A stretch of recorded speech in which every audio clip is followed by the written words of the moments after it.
Hello everyone, and welcome back to your daily government and financial news update. In today's video, we'll be discussing the government funding bill, what it includes, and why Republicans are likely to vote against it. Other than that, we also discuss stimulus checks that will be hitting some American bank accounts very soon. And finally, we will also go over some updates in the stock market. Now, as always, I am definitely interested in hearing your thoughts on everything, and I wanted to quickly thank everyone for giving my videos likes and sharing them, as that certainly helps push these videos out to other people like you. Okay, so with a government shutdown potentially taking place on October 1st, members of Congress are desperate to reach some type of agreement.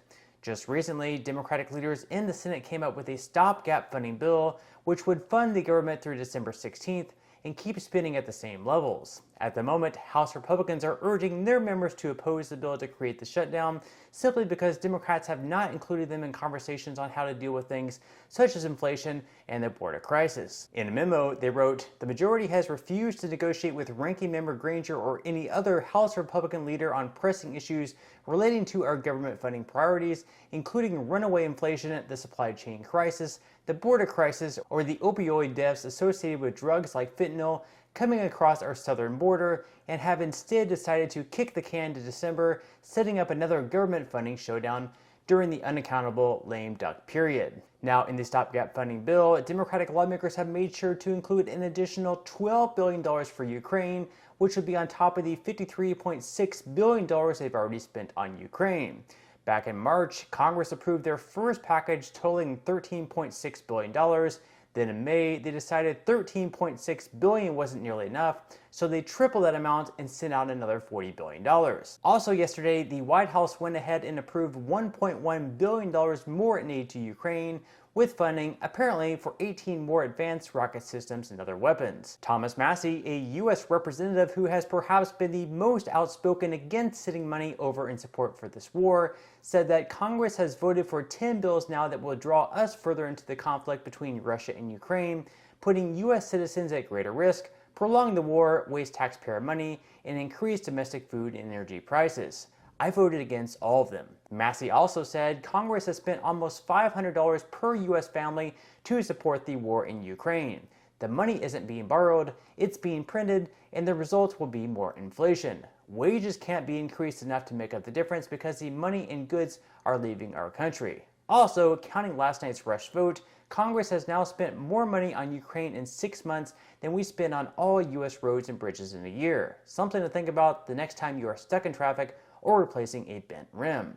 Now, most striking to a lot of people here was the $500 that Massie mentioned in one of his tweets was all the way back in May, so at this point, that number would be even higher. If we're going to keep printing more money, I'm guessing that most people would much rather have their family receive an additional $500 or $600 in the form of a stimulus check, rather than sending it overseas, especially in a time of great struggle for most people with all this inflation taking place. Now, speaking of stimulus checks, if you happen to be a resident in the state of California, you might be receiving one in just about 8 days from now. This will be part of their middle class tax refund, where each person will be receiving $350. If you're married with one dependent, in total, you'll be receiving $1,050, and if you're just married and you don't have any dependents, then you'll just be receiving double of the $350 payment, so in that case you'll be receiving $700. Now, there are some requirements you have to meet in order to be eligible for these payments. So for example, you must have filed your 2020 taxes on time, be a resident in the state, and be earning less than $75,000 per year as a single filer. If you're a joint filer, you can receive double that at $150,000. Now, if you earn more than $75,000 as a single filer, but less than $250,000, you'll still be eligible for a check, but it will only be for $200 as opposed to the entire amount.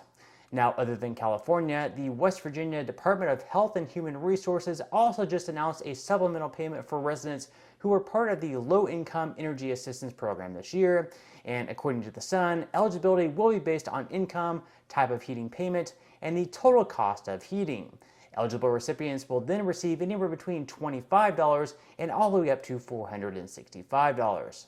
Of course, all these stimulus checks aside, it really doesn't matter how much we all receive if the government just keeps on printing more money and spending it on irresponsible things. With the Biden administration causing inflation at a pace that hasn't been seen since the 1980s, it really doesn't matter how much we receive or how much of a raise that we receive at work, because any wage increases or extra money that goes into our pockets gets instantly wiped out by the rising cost of goods and services. And according to CNN, this is exactly what 71% of Americans are saying now, that the cost of living is simply outpacing their salary. Because of this, they've had to take action to cope with financial strain in the last 6 months, whether that be tapping into emergency savings to pay the bills, working extra hours, looking for even higher paying jobs, or having to withdraw some of their money from their 401k. The survey done by Bank of America also found that 62% of workers are stressed about their finances, and of course, the major contributor to that stress is all the inflation that we're seeing. Surprise, surprise. And even though the Biden administration thinks that everything is just fine and dandy, that it's the best economy that we've ever had, Bernie Sanders isn't so sure, and during an interview with Seth Meyers, said that the truth is we're all falling further and further behind. So do you think it's enough for Democrats to run on in the midterms, or do you okay. No, I don't. Look, what we don't talk about in Congress and we don't talk about in the media is what's going on with working families in this country. And the truth is that the middle class of this country is falling further and further behind. Wages are not keeping up with inflation. Now, in some money news, after stocks fell to new lows for this year on Tuesday, thankfully, they did rebound in a big way on Wednesday, with the S&P 500 rising by 1.97%, the Dow Jones up by 1.88%, and the Nasdaq was in the green by 2.05%. Whether or not they continue with that momentum, or we go right back into the red on Thursday is hard to tell, but all in all, historically speaking, the market usually performs at its worst in the month of September, so on the plus side of things, it's hard to see things getting much worse. Now, with that said, it's safe to say that we probably already hit our bottom for this year, and we should begin to see the stocks rebound in the final quarter, but a big indicator on things to come will be the inflation report that comes out next month.